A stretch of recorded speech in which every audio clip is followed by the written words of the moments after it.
I had an opportunity to try both Cartier Tank Large and Cartier Tank Small side by side. I'll let you know what I think about them, so keep watching.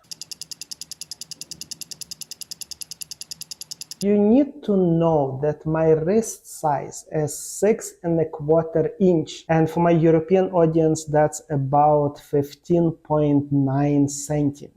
I did not try Cartier Tank XL because that watch is ginormous. Like, look at this. Look how much bigger XL is comparing to large and small.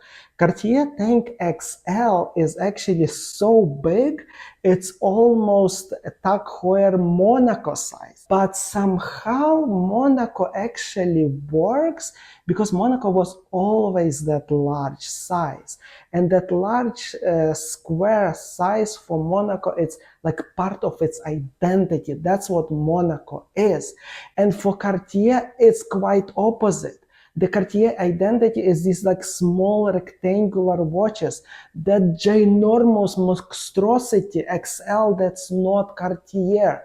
Cartier should not be making that. And in addition to that, XL has a second hand. That second hand will be like thickened, and it's going to be so bad. And it also, XL has a stupid date. Let's look at much better watches that you should actually consider. So I was actually very excited to try Cartier Tank Small because Small is super close to that iconic Cartier Tank watch that we all know from the history.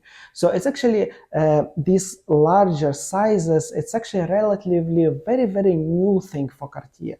Throughout its history, Cartier Tank for men was only one size, and one size only. That was 23 by 30. That's like every Cartier Tank watch that you know all these like celebrities were wearing, that was always 23 by 30. Cartier Tank Small is like almost that size. For some reason they shaved 1 millimeter, so Cartier Tank Small is 22 by 29. But that's why I was so excited to actually try it. And I tried it, and I have to tell you, like, I was disappointed.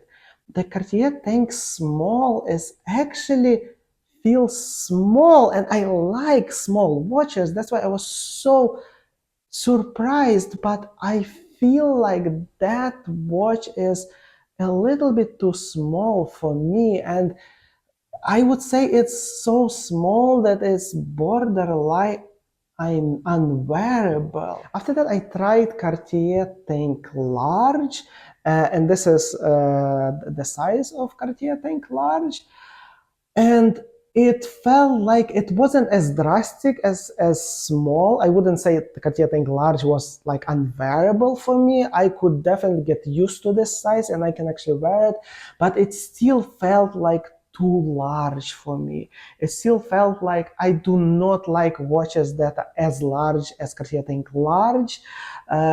So like for me, the perfect watch would be something in the middle between a small and a large. Unfortunately, Cartier does not make Cartier Tank Medium. That was never an option.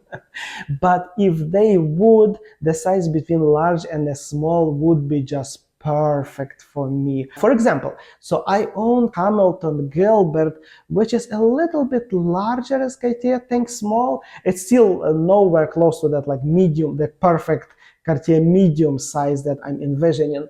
But the Gilbert I actually like and I wear a lot, while I think Gilbert is a little bit too small for my liking, but it's still like absolutely wearable watch that I enjoy a lot. I tried another very interesting watch, Cartier Tank Louis in 18 karat solid gold.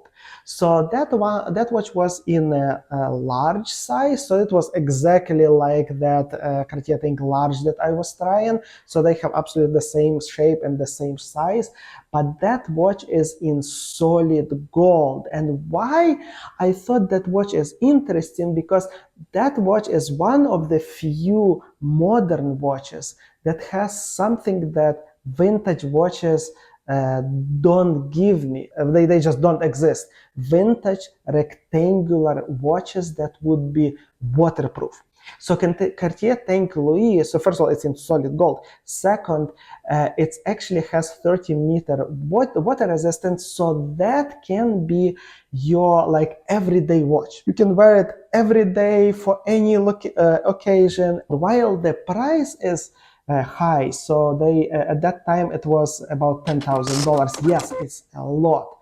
But comparing to like, I don't know, like these like stupid Rolexes, solid gold, rectangular watch, that would be much, much cooler than, than like your average Rolex. So you're probably not gonna go for that one. You're probably gonna go for either Cartier Tank Small in steel or Cartier Tank Large in steel, and those they have very, very similar prices, around $3,000. Well, $3,000 seems like an okay price for modern watch, but you can get so much more. Before you actually rush and buy that $3,000 steel Cartier, take a look at this video that I'm showing a solid gold rectangular watch for $500.